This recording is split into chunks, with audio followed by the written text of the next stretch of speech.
Hey everybody, welcome back to the Complete Game Podcast. I'm your host, Curt Schilling. He's your co-host, Garrick Schilling, who is now 3 days away from their first child. How you doing, G?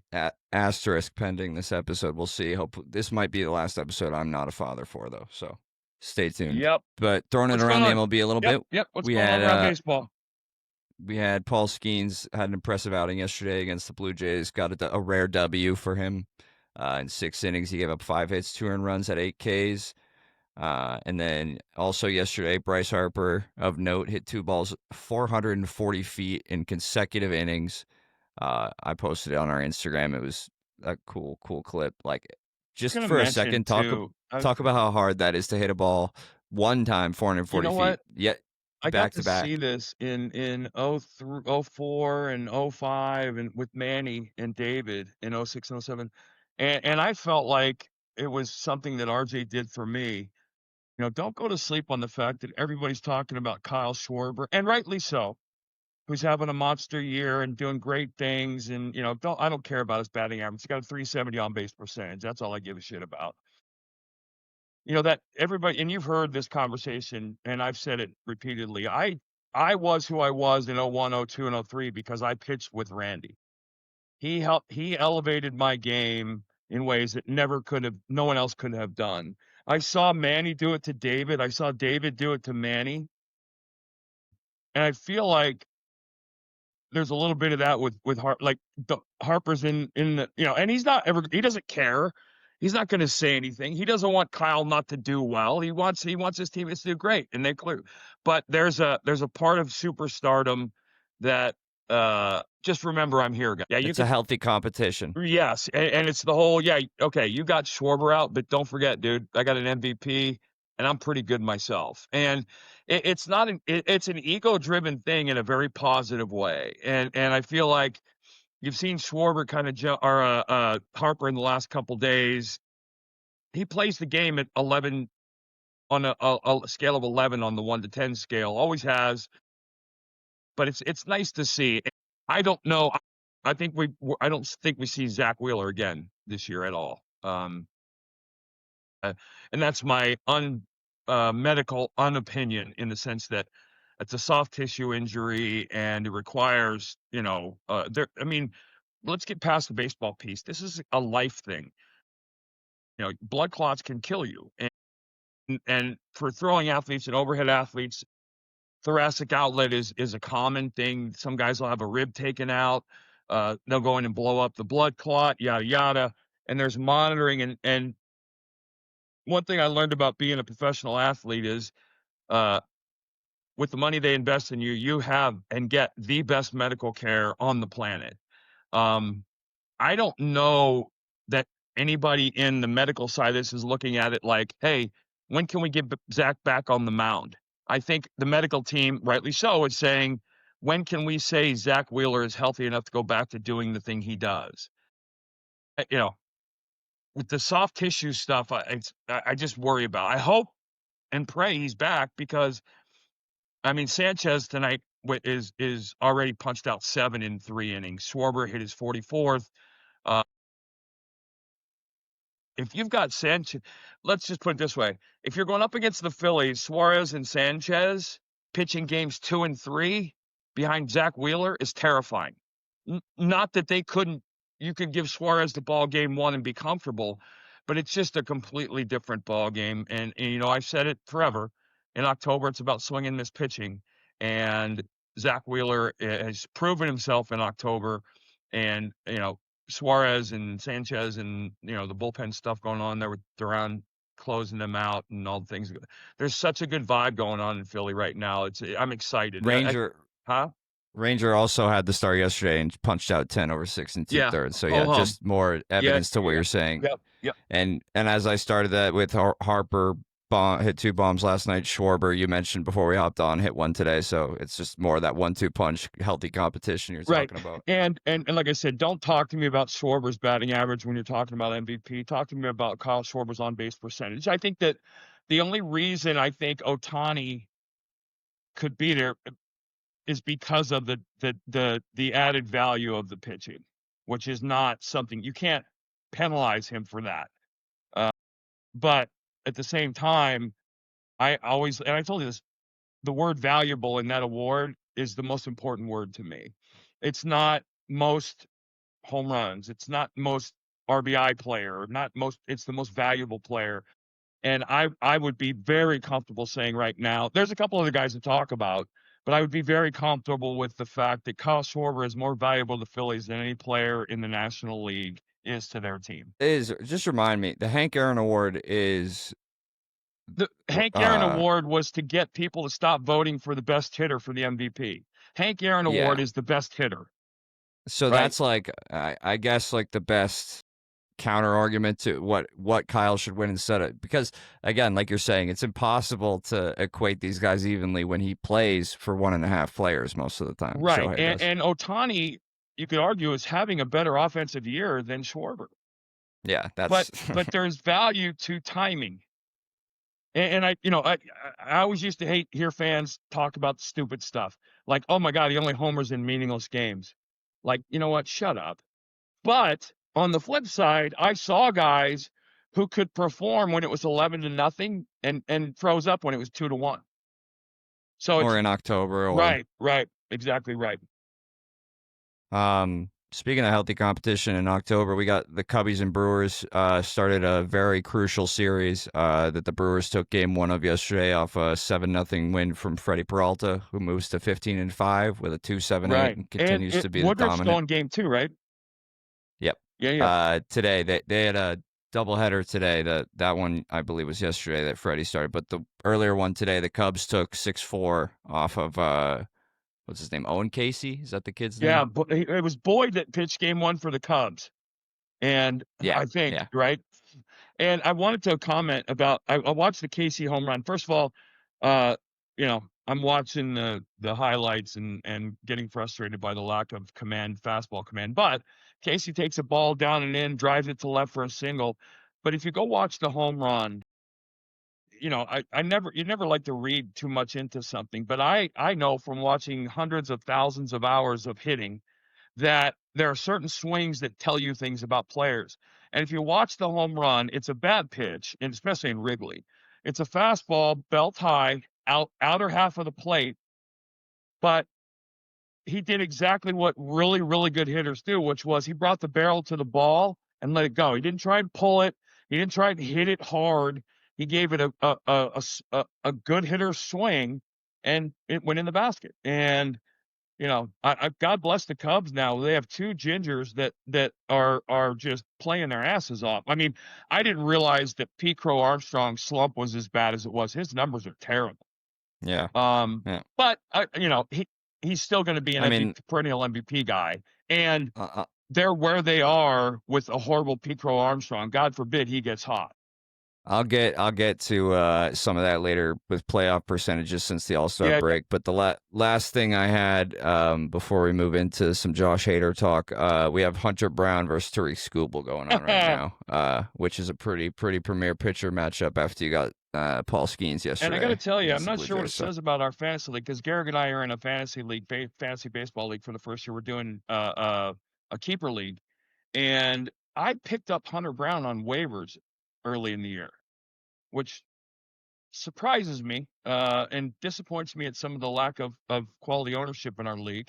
But I guess you guys are just feeling your way now. But I have Hunter Brown, and he has been phenomenal this year. I don't know that I certainly didn't expect it when I picked him up, but I could lie and tell you I did.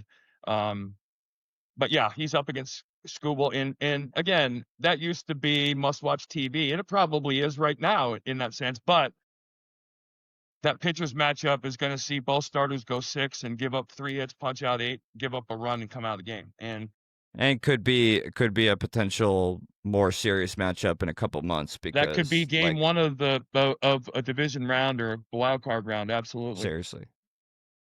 Cool thing I was reading about this matchup tonight. Last time Hunter Brown pitched in Detroit, he's from Detroit, so he's Right. a Michigan native. Was May 11th, 2024. It was his eighth. Eighth start of his career. He was 7 starts in. He had an 8.89 ERA, and the starter that day, Tariq Skubal. Really?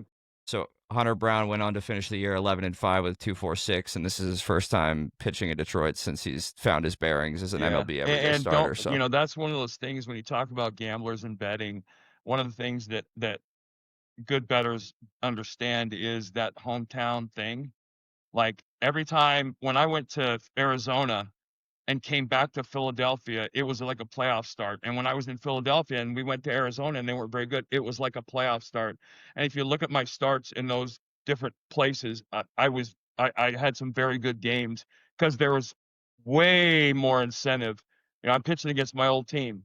I'm pitching against my old friends, or I'm pitching in front of all the kids I went to high school with and all those people who, when I was 15, said, "Yeah, dude, forget about it." we got to talk about that one time. I guess we could probably do it closer to playoffs, but just the what that means for first time versus experienced guys, and like some of the stuff that you don't hear because you're not a player. You'll hear from analysts and stuff, but they've never had to leave tickets for their 20 family members and Well, for game one of the. so I always look, and this for you fans out there that want to try and understand the deeper game. One of the ways you can get a read on young players is by watching certain specifics come into play. A guy going home to play in front of his high school, those are like October games to these guys. So if you want, your first start in the big leagues shows a lot. You're nervous and all those things, but how are you? What's your poise like? I remember, I think Steven Strasburg punched out 14 in 7 innings in his major league debut and ended up being they missed the World Series one year because they took him out. But when he did get into the postseason, he was electric. And there are certain things, starting an all-star game, opening day start, going up against Skubal. Because as a pitcher, and Maddox was so good, and it pissed me off because he never pitched against the pitcher, which I totally get, but I always did. When I was going up, because I was in the Philadelphia and we were the cellar dwellers, but when we went to Atlanta, I was getting Glavine, Maddox, or Smoltz, and I wanted to be them or be better than them, and that was my only chance to prove that. And so I always use that as a real quick story. So I can't remember what year it was. I want to say it was it was obviously in the 90s, but I'm pitching against Maddox in Philadelphia, and I warm up, and I wa- I can only it was the greatest 15 minutes of throwing I've ever done in my career, game or non-game. I was throwing 105. I was donning at 99 the corners. It was my slider was almost Smoltz like. My split was phenomenal. And I remember thinking in the middle, like, oh my God, I might throw a no-hitter tonight. And then we had a little rain, and we had a rain delay before this. I go out and I think I went 2 1/3 and gave up like 7 runs. I threw like 3 wild pitches. I hit guys, and that was the last time in my career, and it was a learning thing, I ever let a bullpen impact the way I went out to pitch. And it ended up being a positive, right? I never thought about it anymore. The bullpen is to get loose. Once the first pitch happens, everything changes. But I would have bet very clean money in a Pete Rose way. I would have put all my money on us to dominate me to punch out 15, and I didn't get out of the third inning. It was a nightmarish outing, and it was a learning experience that I took forever going forward. That's such an important thing for young guys too. Like even if it is positive, like you're saying, that was the best bullpen of your career probably to that point. Like it's good to be able to take the positive and negative stuff like Well, that and just push it to the back of it your was mind. Next even going ahead 20 years, it was the best 20 minutes of throwing I've ever done in my life. And I remember Pods going, "Oh boy, oh boy, oh boy, look at that, oh boy, oh boy." And I was like, I'm like a caged bull coming out of the bullpen, like, let me get to the mound because this is gonna be ugly. And just those are the guys that you want. Like the guy who, whether it's good, bad, ugly, beautiful, whatever, he's like doesn't give a shit. Like I think RJ had a lot of that right. where he was an emotional guy, but he never really, he was not like a big emotional guy. Like he never Well, RJ was flared out or RJ pitched angry, right? yeah. He was But very that was angry. his level. Right, He stayed right, there. right. He didn't go above or below. No, He but it was stayed. funny because he was the one guy, and RJ and I golfed almost every day of the year for 2 years, and we played for a shirt. But RJ golfed very much the way he pitched. Every now and then, when he was having a bad game, you knew it in the first inning. Body Yeah. language, oh my God, this sucks. You know, and it was funny. We were playing one day oh my God, in Houston. I can't remember the name of the course, but the first hole was a par five. I had a second shot three wood like 2 feet from the cup, and he eagled the hole.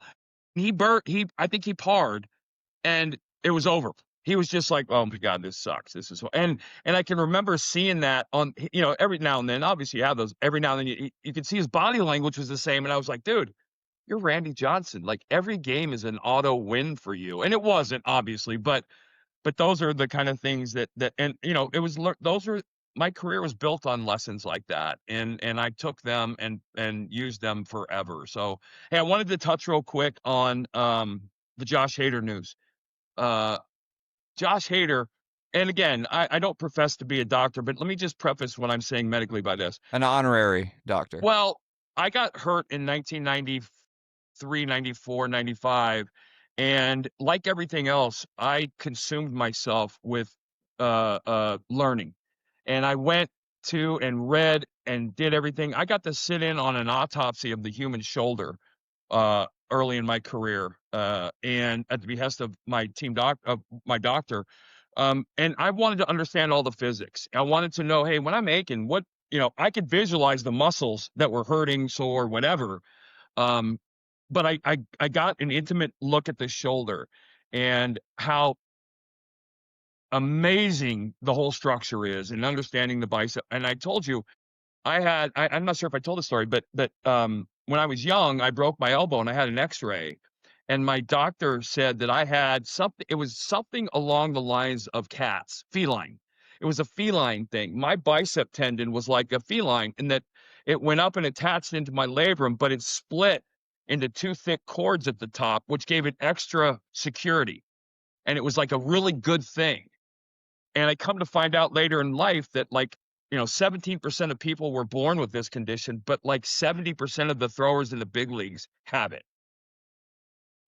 But anyway, that's so I studied the shoulder. Josh Hader I had a capsule problem in 1999. Basically, what had happened is my shoulder capsule had become so lax that the head of your capsule is kind of a balloon that keeps all your labrum, it's all of that's inside this liquid filled capsule, and your humerus moves around in there. It's wait, when your capsule gets loose, your humerus starts moving around in there, bumping and breaking things, right? And we found out that I had a really lax capsule because I had like 180 degrees of external rotation. It's from pronation, like Well, it's the from the whole violent act, right? but it doesn't happen to regular everyday people because they're not violently No, no, no, moving no. that There's part of their. Yeah, the extreme forces they put in. But basically, the capsules, just think of it like a balloon, and it has a hole in the bottom where the bone comes up through in the capsule, and your humerus is set in there and it rotates and all this stuff. When your capsule becomes loose, it bangs around. What they have to do is they have to go down and shrink the capsule. Oh, and you can imagine that's a soft tissue thing. That's not something you jump out and you start moving, or you let it rest for like 8 weeks. You don't do anything. Now they're saying he has a sprained capsule. And one thing you have to understand, if you don't know this, and I'm sure most people do, but a sprain sounds innocent, but a sprain indicates damage. There's tearing, there's fibrous damage it's not exactly a tear, but tissues are torn. This, I I would be stunned if Josh Hader pitches again this year. If he does, then it wasn't really a sprained capsule in that sense, because nothing between that. Well, they're going to shut him down for 3 weeks, and I told you double it, always double it. 3 weeks means 6 weeks. 6 weeks from now is what? October? That's 6 weeks after rehabbing. Which, remember something, in September there are no minor league games because the season ends in September, so you don't have a AAA to go rehab. He's not going to be able to do the normal things. I hope he comes back because I think he's a monstrous piece of the Houston equation, but he has a capsule strain. That is a major, major thing. And I've never seen those things work, right? We talked about this before. The whole, hey, let's just rest for 8 weeks and then we'll do a rehab program. We'll strengthen it up for that damaged elbow. Those things never play out. All it does is add 8 weeks on to when you're going to be healthy again. And but it's the challenge of the shoulder. is if you could get in there and look without invasive surgery. I Dr. Tom Gill, who was my team doctor in Boston at the end of my career, is working on a procedures to be able to go in and look at joints without damaging them, which would be amazing.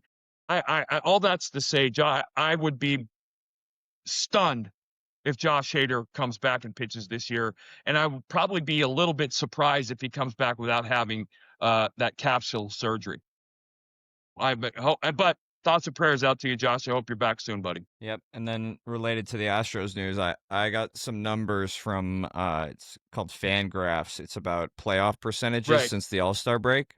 And I just wanted to highlight a couple of these. We don't have to go through every single one, but ones that jumped out at me. The ones the two teams in the entire spectrum of playoff percentages that moved closest together are in the AL West. It was the Mariners and the Astros. The Mariners went from a 23% chance to 45, and the Astros dropped from 73 to 53. Right. So they're within 7% odds of each other. Right. We just talked about them losing pitching. Hey, do you think they're going to make? If you don't remember it, that's fine. But who did we have coming out of the West? Didn't we? I had Houston, didn't I? You had. I have it right here. Give me one sec. But I'll ask you the question real quick so you can fill it in while I'm looking for that. Is there something that they can do? I saw Kenley Jansen's name being thrown around today for the Houston Astros, getting bullpen help or filling in pitching now. Right now, but now's when I talked about this is the waiver time, right? If you want to trade somebody, they've got to go through waivers. So nobody, you're going to see, and here's the problem: waiver claims go in reverse order. So if Kenley Jansen gets put on waivers, all the teams behind Houston would have a chance to claim him before they did. And what do you mean behind him, though? Okay, so think about it like this, right? Who's the best team in baseball record-wise? Detroit? Milwaukee. Who's the worst team? The Rockies? Yeah, the Rockies probably. So if Kenley Jansen goes on waivers, the first team that can claim him is the Rockies. The last team that can claim him is the Brewers, in reverse order of record. So Seattle would absolutely probably make that claim to, even if they didn't need him, so to speak, because they don't want Houston. Huh? Or the Mets, somebody else that comes up before them, right? Yep. All right. Well, I'm looking for that. I still haven't found it yet. But the other two percentages I wanted to talk about were Brewers and Cubs. They were the most drastic of all of them. The Cubs had a 57% playoff percentage drop from 64 down to 7% chance odds now. Yeah. And the Brewers jumped 61.2 from 31 to 93% right. odds. And the Cub number going down is as much about the Brewer number going up.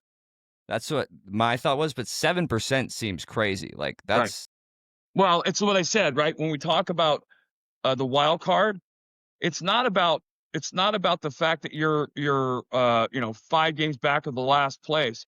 Generally, those teams are 5 games back with 3 teams in front of them before they get there. So it's not a, hey, we got a 3-game series, we can pick up 3 games on these guys and we're in. It's, well, we got these guys have to lose, these guys have to lose. You're counting on other combinations of things that are out of your control. Basically, the Cubs went from, hey, we control our own destiny to now we don't. And I had the Mariners, by the way, you had the Astros. Okay. And by the way, as far as those percentages go, I want to say that after the 19-8 game, we were 0.2%, right? Yeah. I mean, and statistically, it was less than that. It never happened. Right. And that's unsolicited bulletin board material for some guys, in the sense that, oh, really? You don't think we can do? Yeah. Hang on. I have one more. The Blue Jays went from 37.2 to 80% odds to make the playoffs, whereas the Yankees had the most marginal drop in the AL East at 30%, from 45.5 to 15% chance.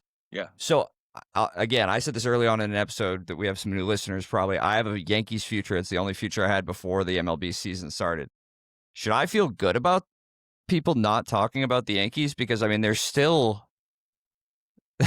I mean, yeah, I don't. If Max Fried figures it out and they become the lineup that they are on paper, at some point, The then I only don't feel I would tell you this, the only reason I would be even remotely optimistic about a Yankees future or as a Yankee fan is Aaron Boone. That clubhouse will not get away from him. There won't be backbiting. There won't be any of the bullshit that comes with because the writers, you can bet your ass, the beat writers are trying as hard as they can to come up with front page stories that have nothing to do with the game. And there's no better melting pot for that bullshit than an East Coast city. But Booney is the kind of guy who will circle the wagons and be able to pull out a hey, it's us against the world, and have his players walk out and go, he's the kind of guy that can have a meeting that makes a T-shirt. Well, that's kind of what I'm rooting for at this point because, like, having this future, like I said, all year, I've kept a close eye on the standings and watching Toronto sort of creep up and just become the AL East leader for the last Right, month and a half. It right. feels like I've had two schools of thought. The one is like, shit, of course, now that I bet on the Yankees, they're not even going to make the playoffs, much less win the World Series. But then my other school of thought was like, it might be the best time to be rooting for the Yankees because nobody's talking about them Yeah, nobody right now, it feels cares. like. Hey, you mentioned them, and is anybody having a better spectacular under the radar season than Vladdy Jr.? For the Blue Jays, Yeah. yeah. I mean, him, Bo Bichette, they're all quietly having a monster year. Like, Well, but nobody's here having and the reason I say that is that, there's always talk around players who, "Oh, this guy's in a contract year, he's gonna do great." And I always took a lot of pride in the best years of my career being the first couple years of my deals. Like, here's what you paid for and you got it. And we don't recognize the reverse, right? Vladdy's in the early parts of a long, huge contract, and he's doing exactly what they paid him to do. And I feel like that doesn't ever get mentioned enough in a sense. Like, hey, yeah, this guy, oh, he had a career year, but it was because he's playing for a contract. Well, a lot of guys have career years when they're just playing, and I feel like that's something that should be called out. to echo that. Bo Bichette, the hits leader for all of Major League Baseball right now, also on that team, having quietly a monster year. He has 154 hits right now. Yeah, yeah, Yeah, that was all I had for playoff percentages. Just wanted to get your thoughts on the yep, Yankees thing.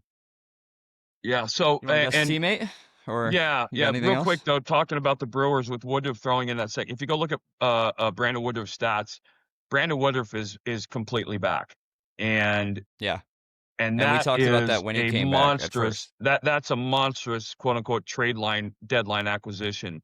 But if there's any question, just look at his peripherals. He's back, and that makes the Peralta Woodruff tandem a lot nastier come October. So anyway, yeah, let's guess the teammate. All right. We got 5 clues for a former teammate of my dad's here, ranging from hard to easy. The first clue: a 10-year MLB career, I was a 3-time National League All-Star, spending 9 years with 2 different National League teams. I almost think that we need.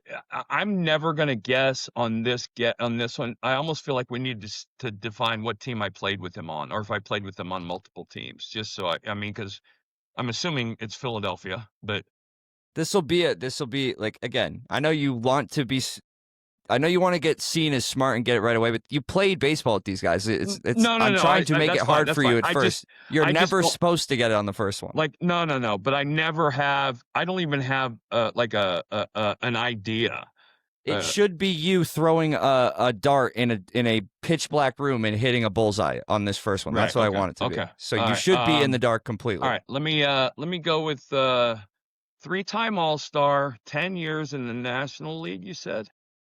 10-year career, 9 in the National League Okay. for 2 teams. 3-time All-Star. And again, if you just want to come out and you 3 and out on this first clue and you just want to spike it and throw, and we hated our first drive. Like, we'll just go to the next clue, pass it, whatever. No, You can do that. but I always kind of feel like I want to give an educated guess here. And where I get You screwed up can is give an educated guess. no, but I'm saying where I usually am really off is I don't know that I really understand how long guys played. Like some of these you've said, "Oh, this guy 14 years." I'm like, "What?" I know that's All right. where, and All right. some of them are shorter or longer than you'd 10 imagine. That's years, why it's 9 fun. in the National League, 3-time All-Star. But and again, if it's one where if I told you the 2 teams, you would be like, oh, it's this guy. Right. No, you're right. You would have no doubt. Yeah. But Yeah. So I try to give you information that's not helpful, Right. almost, with these first couple. 3-time All-Star. Pass. I think you'll get it this clue. The second clue. A career 300 hitter, I was an everyday infielder while we played together during my 5-year stint in Philadelphia. You could get this. 10-year career, 3-time All-Star. Career 300 hitter and everyday infielder when we played together during my 5-year stint in Philadelphia. Career 300 hitter? Holy crap. I was worried that would be the thing that gave it away, if I'm being honest. Now I'm pissed because that should be an obvious get. Oh, and it's I'll give you a bonus hint. It's the type of guy who would let you know that he was a career 300 hitter. Would not be shy to remind you. Okay. I don't know that he would be braggadocious about it, but he would Okay. not be shy to remind you. Pass. Hitting exactly 100 home runs over my career and having over 1,000 hits. My only taste of playoffs came in the 93 run to the World Series. I can't tell if you're frozen. No. Ricky Jordan? Having 199 doubles for my career. My last of my excuse me, I started to read those together. 199 doubles for my career. One of my thousands of hits coming with the Padres, Phillies, and White Sox was when I famously walked off the field straight into retirement. No after. way. So then that's why I wasn't guessing him. John Kruk only played 10 years? 10 years. Really? John Kruk played from 1986 to 1995. And by the way, let me just blow this whole story out of the water. John tells a story about how he's going to retire after he told his family he was going to retire. Blah blah blah. You need blah, one blah. more hit, right? Right, but he retired knowing that the hit gave him a career 300 batting average. That's why I said I don't know how that one didn't give it away. Yeah, that was my first thing that came to my mind. But I'm like, okay, yeah, it can't be him because he played a long time. Yeah, 10 years. I was shocked too. Which is a long time, by the way. But it is a long time. But it's you think about where Crucky's been on ESPN, and now he's the voice of the Phillies. Like he's had, of course, when you know him as a person, like even I do from our life, like. Of course, that personality has had staying power, and a lot of that personality was bullshit. Johnny was a nice guy, very down to earth, redneck, nice. But it's not really a character either, No, like but that whole dumb redneck thing. He was. No, I'm saying though now he is absolutely the guy he is on the Phillies broadcast. But I love whenever clips come up. Yeah, we had a different relationship. He wasn't very nice to me when I came to the big leagues, and over the years we became very good friends because we worked together at ESPN, and he, like I said, he put a lot of that. Oh golly gee, I'm an idiot. But the dude was an athlete and could flat out frickin' hit, and but a lot of that was a facade. He's a gentle soul and a kind man, and I treasure the. But would hate that you're telling people that about him. Would deny it to his death. Yeah. Hey guys, listen, we're catching up almost 1,000 subscribers. Please keep spreading the word. And like, subscribe, share, whatever. Garrick's. I think kudos, buddy. You've done a phenomenal job production-wise on this thing. I've actually, it's the first thing I've ever done that I go back and watch myself outside of pitching highlights. Because I'm always a fan. I always like when the Diamondbacks post this day in history or something, and they show a game that I pitched, and it's like I love watching those. I go back and watch those all the time, but I'm always afraid to like repost them because it's like I don't want to repost myself. Yeah, it's fun to go back and look through the archives for stuff like that. So I've enjoyed doing it too, and it's a lot of fun. But hey, wait, real quick, if you guys are also, we're gonna try and get this on Apple Music, Amazon Music. We have it on Spotify, so just look for us where you get your podcasts, and we'll be on all platforms very soon. Two more things. One, obviously, you're in my prayers and thoughts, you and D, and if nothing happens between now and Friday, okay. But if it does, I predicted Thursday, 3:38. That's the first thing. Second thing is you and I'm going to jump in and join a podcast that Garrick's been doing with his younger brother Garrison, where we play World of Warcraft. And not a podcast. It's live stream. Sorry, live stream. We do post like the full edited video, Yep. so you don't have to watch us sit around for 2 And hours and for debate whether you we're dwarves or orcs. gamers out there, we're going to be doing WoW on hard mode, which is permadeath. So we're going to Rely on each other heavily. right. And if you guys if you guys want to send in suggestions for how we should make our party, what races and classes on that stream, do that. And we're going to start. I think we're doing the dwarf. Anyway, check it out. It's fun. We'll tweet about it Yep. tonight. You'll see it on Yep. socials. All right, buddy. All I'll right. talk to you. See you guys. Thanks for listening.